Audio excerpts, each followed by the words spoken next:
В эфире «Актуальное интервью», в студии Валерия Наумова. Здравствуйте. Ежегодно 1 декабря отмечается Всемирный день борьбы со СПИДом. Все мероприятия в этом году проходят под девизом «Время для равенства».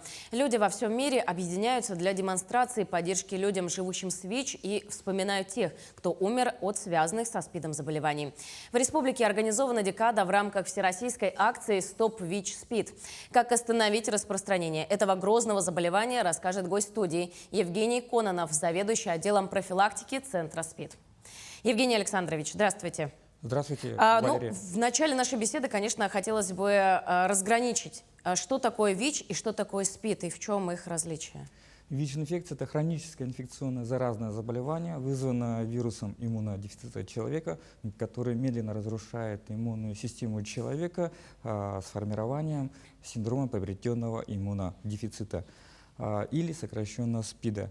СПИД является конечной терминальной стадией ВИЧ-инфекции, то есть от заболевания, непосредственно связанного со СПИДом, больной человек умирает ВИЧ-инфекцией. А что говорят цифры? Какова эпидситуация с ВИЧ-инфекцией в мире, в нашей стране и в регионе в целом? В мире практически нет ни одного континента, нет ни одного государства, где бы не была зарегистрирована ВИЧ-инфекция. Она есть практически везде. И на сегодняшний день ВИЧ-инфекция насчитывает свыше 40 лет истории возникновения. И во всем мире на сегодняшний день насчитывается свыше 38 миллионов людей, живущих с ВИЧ в крови.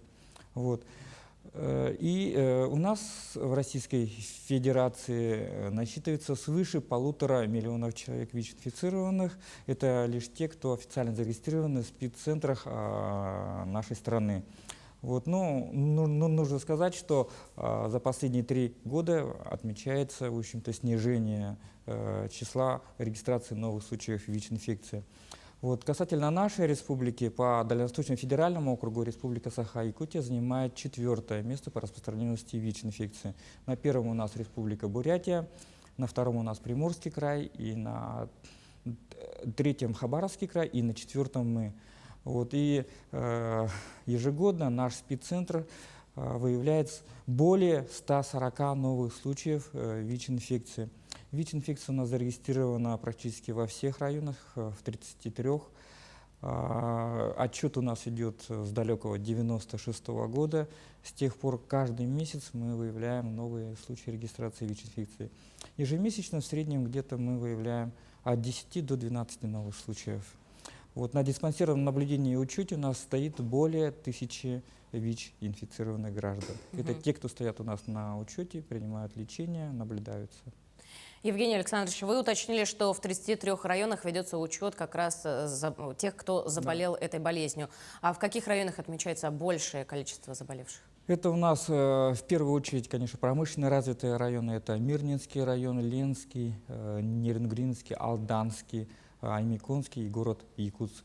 Это центры алмаза, золота, угля и добычи. И город Якутск, как столица нашей республики, в общем-то, где отмечается вахтовый метод работы, где приезжают очень много, скажем, других граждан с других неблагополучных территорий России. В том числе какой-то процент есть иностранных граждан. То есть, в общем-то, где отмечается большая миграция. И город Якутск, как столица нашей республики, она все эти транспортные связи все соединяются.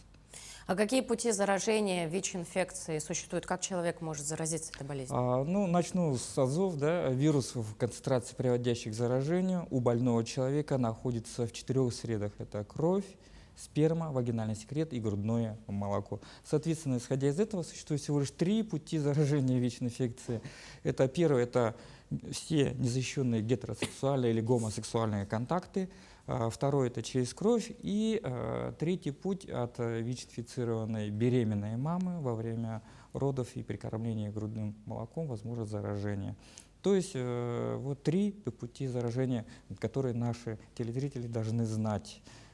Слава богу, ВИЧ-инфекция – это не корона, воздушно-капельная, она не передается. И в бытовых условиях ВИЧ-инфекция не опасна.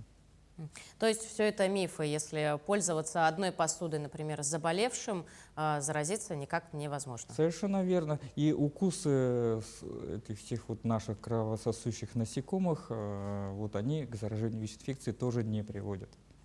Девиз Всемирного дня борьбы со СПИДом в этом году — «Время для равенства». Да, совершенно верно. Время для равенства. Этот девиз, этого года, 22-го, он образован Всемирной организацией борьбы со СПИДом, ЮНЕЙДСом. Вот он направлен на, в общем-то, на привлечение внимания, как вы сказали, к ВИЧ-инфекции и борьба со стигмой и дискриминацией. А как он отображает сегодняшнюю картину дня борьбы с этой болезнью? Ну, в принципе, он привлекает внимание к проблеме ВИЧ и СПИДа, чтобы все, в общем-то, консолидировались, чтобы не было стигмы, дискриминации, чтобы люди спокойно работали, чтобы чаще обращались, обследовались, узнали свой ВИЧ-статус. Вот. И если, не дай бог, ВИЧ-статус был положительный, то обращались в специализированные учреждения, вот СПИД-центры, обследовались, в общем-то, проходили лечение. Можно ли вылечиться от ВИЧ-инфекции? К сожалению, на сегодняшний день вакцины не существует, лечение направлено на продление качества жизни ВИЧ-инфицированных. Ежедневный прием препаратов противовирусных, это называется антиретровирусная терапия, она на протяжении всей жизни, но, к сожалению, это единственный способ продлить жизнь у ВИЧ-инфицированных. Ну, вкратце, смысл химиотерапии — это чтобы, в двух словах, вирус загнать в клетки, чтобы он не размножался, и тем самым иммунная система сохраняла свою целостность. То есть стадия СПИДа, она оттягивается. Но можно ли сказать, что ВИЧ — это не приговор? Даже, например, заразившись такой болезнью, все равно можно продолжать полноценно жить, рожать детей, воспитывать? Совершенно верно. ВИЧ-инфекция сейчас не приговор, и очень много ВИЧ-инфицированных работают, принимают препараты, живут, создают семью и даже рожают детей. Причем детей совершенно здоровых. Вот. А какие мероприятия будет проводить Центр СПИД в городе Якутске, связанные с этим днем? Ну вот, как вы сказали, сейчас в республике объявлен декадник, приуроченный Всемирному дню борьбы со СПИДом. И вот в рамках вот этого декадника по всей республике проходят профилактические мероприятия, направленные вот на этот день. Ну вот в центральных районах, в больницах, в школах, в образовательной системе проводятся лекции, беседы, уроки СПИДа, проводятся различные молодежные акции. У нас вот в городе Якутске вот сегодня в 3 часа запланирована акция для старшеклассников школ города Якутска.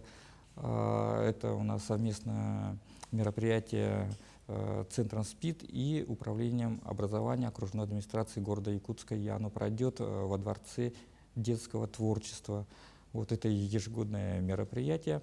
Вот, кроме этого, наш центр и его филиалы в городе Мирном и в городе Алданию запланировали проведение экспресс-тестирования населения на ВИЧ-инфекцию, на вирусный гепатит Б, С и на сифилис.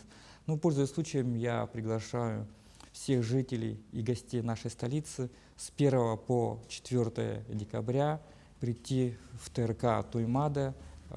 Мы будем располагаться на 1-м этаже с 11 часов до 18:00. Вот, в течение 4 дней мы будем бесплатно, добровольно тестировать население, вот, без каких-либо документов. Но вот такие вот акции, где можно бесплатно пройти ВИЧ-тестирование, проходят не только 1 декабря в рамках борьбы со СПИДом. Это всевозможные ярмарки здоровья, какие-то тематические выставки, там тоже можно это все пройти. А замечается ли какая-то тенденция, что люди более охотно или обращают на это внимание, идут и проходят это тестирование, потому что оно занимает не так много времени, это всего лишь минут 15? Да, совершенно верно. Население нашей республики очень активно проходит экспресс-тестирование, да, людям это нравится, результат сообщается буквально через 10 минут, и это очень замечательный метод, иммунохроматографический, относится к быстрым тестам, вот, и они, главное, очень высокоточные. Вот, практически 96%, и практически не уступают классическому иммуноферментному анализу крови из вены. Вот, и В своей работе мы используем импортные тесты, которые, в общем-то, диагностируют ВИЧ-инфекцию на ранней стадии. Вот, и вот за время проведения вот в этом году мы выявили уже 11 первичных случаев вот на этих вот акциях. Вот, и все вот эти вот случаи, они лабораторно у нас, в общем-то, они установлены. Вот.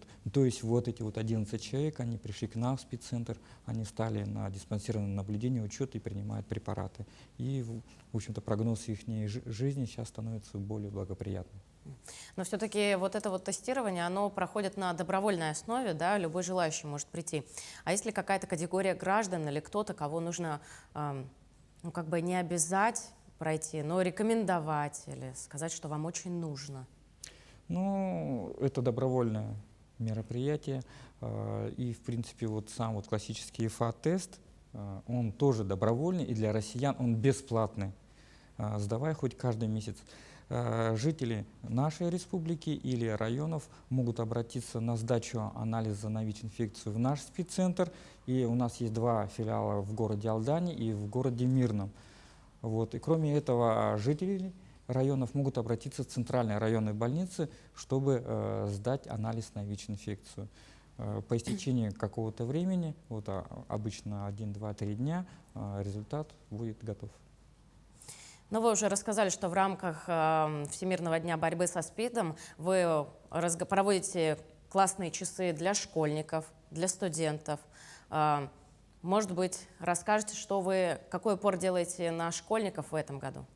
Ну, естественно, мы ежегодно проводим эти акции, собираем старшеклассников школ города во Дворце детства. Соответственно, мы проводим для них кратенькие видеоролики, им крутим. Да, это наиболее, так скажем, информативно, чем стоять, рассказывать, да, вот именно о пути передачи. То есть люди прямо вживую смотрят, школьники, и, в общем-то, знают азы сейчас вот, распространения ВИЧ-инфекции. Евгений Александрович, ну в конце нашей беседы, что бы вы хотели пожелать нашим телезрителям? Всем телезрителям я желаю вести здоровый образ жизни, беречь себя, не вести рискованное поведение, ни в коем случае не употреблять различные психоактивные вещества, алкоголь, наркотики, не вести беспорядочные половые связи. Если уж приспичило, то пользуйтесь презервативами. Действительно, это вроде бы такие простые, но достаточно действенные советы. Благодарю вас за то, что пришли, ответили так развернуто на наши вопросы. Спасибо вам большое. Благодарю вас, спасибо. Ну и я напомню, что вы смотрели актуальное интервью. Всего доброго.